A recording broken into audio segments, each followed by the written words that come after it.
ബാലയാവാ യുവത്യാവാ വൃദ്ധയാവാഭിയോഷിത ന സ്വാതന്ത്ര്യേണ കർത്തവ്യം കിഞ്ചിത് കാര്യം ഗൃഹേഷ്വപി.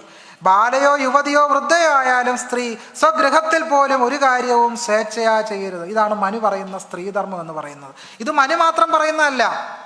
അസ്വതന്ത്ര സ്ത്രീയ നാദിചരേത് ഭർത്താരം. സ്ത്രീകൾ അസ്വതന്ത്രകളാണ്, അവർ ഭർത്താവിനെ ഉല്ലംഘിക്കാൻ പാടില്ല എന്ന് മനു അല്ല പറയുന്നത്, ഗൗതമധർമ്മസൂത്രത്തിലാണ് പറയുന്നത്.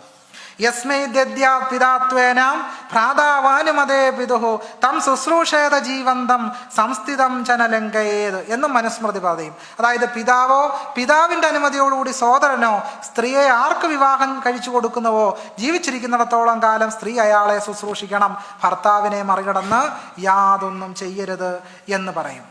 ഇതുകൂടാതെ ആപസ്തംഭ ധർമ്മസൂത്രത്തിൽ പറയും, യഥാ ചണ്ഡാലോപസ്പർശനേ സംഭാഷായാം ദർശനേ ച ദോഷസ്തത്ര പ്രായശ്ചിത്തം അവഗാഹനമപാമുപസ്പർശനേ സംഭാഷായാം ബ്രാഹ്മണ സംഭാഷ ദർശനേ ജ്യോതിഷാം ദർശനം എന്ന് പറഞ്ഞാൽ ചണ്ടാളനെ തൊടുന്നത് പോലും ഈ ധർമ്മം അനുസരിച്ച് തെറ്റാണ്. ചണ്ടാളനെ തൊട്ടാൽ എന്ത് ചെയ്യണം? അവഗാഹനം, കുളിക്കണം, മുങ്ങിക്കുളിക്കണം. അപാമുപസ്പർശനേ സംഭാഷായാം ബ്രാഹ്മണ സംഭാഷ. ഒരു ചണ്ടാളനോട് സംസാരിച്ചാൽ ആ അശുദ്ധി നീങ്ങണമെങ്കിൽ ഒരു ബ്രാഹ്മണനോട് സംസാരിക്കണം. ഇങ്ങനെ മനുസ്മൃതിയിൽ നിരവധി സന്ദർഭങ്ങളിൽ പറയും. ബ്രാഹ്മണ പരിചര്യയാണ് ശൂദ്രന്റെ വിശിഷ്ടമായ ധർമ്മം എന്ന് മനുസ്മൃതി പറയുന്നു. അതുപോലെ ശൂദ്രൻ ധനം സമ്പാദിക്കാൻ പാടില്ല. പുരുഷന്മാർ എപ്പോഴും സ്ത്രീകളെ നിയന്ത്രിച്ചു നിർത്തണം. സ്ത്രീകൾക്ക് മന്ത്രജപത്തിന് അധികാരമില്ല.